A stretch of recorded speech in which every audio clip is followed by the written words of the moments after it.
Innocent until proven guilty. Innocent until proven guilty. Beyond a reasonable doubt. Not beyond the shadow of a doubt, because shadows of doubt are everywhere to be seen. Under the streetlight, behind a park bench, under a parked car, or around the street corner. It's beyond a reasonable doubt. The doubt of reasonable human beings.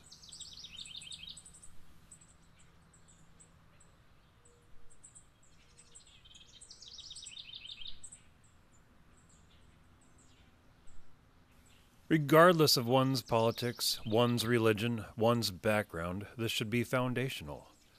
This should be without doubt. When someone stands in court, you should stand in their footsteps and ask yourself, what would you think if you were there? Are you innocent until proven guilty, or guilty as charged simply for the sake of the accusation?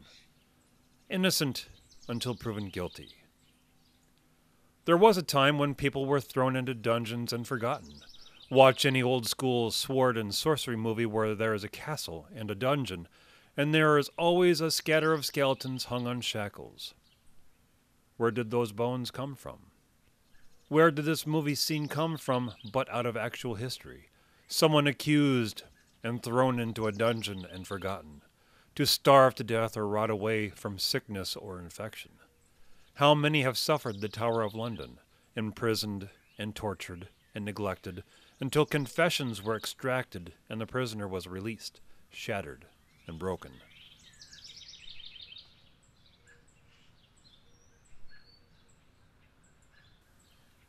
How many have suffered persecution, the Spanish Inquisition, the religious wars of old Europe, debtors' prisons, and servitude. Innocent until proven guilty. No more public stonings.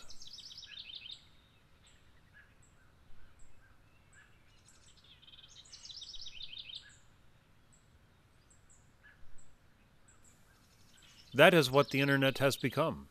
It is the public square, where anyone who is accused is thrown out into the open and stoned to death, digitally, pulverized by accusations and incriminations and contradictions without their day in court.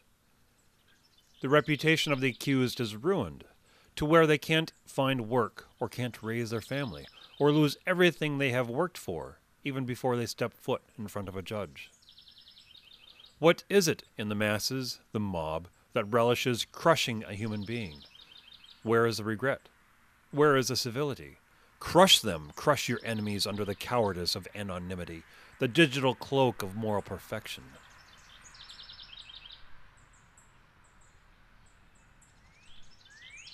It is in this desire to crush another human being that the mob proves the reoccurring rise of tyrants, as both the mob and the tyrant share in this blind desire to crush.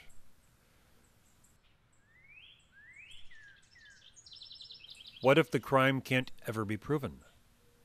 What if it's just what it is, an accusation without proof or merit? Just the accusation is as good as a conviction, and this is clear along political lines. Those of the dominant culture, if one of their own is accused, they grovel and snivel and beg for forgiveness, regardless if they actually committed the crime or not, and are forgiven and let go. Those who do not have parity with the dominant culture, they are crushed beyond the shadow of a doubt, regardless of the evidence or the reliability of the accuser. Mob rules. Public stonings for one and all. Innocent until proven guilty. Until proven guilty.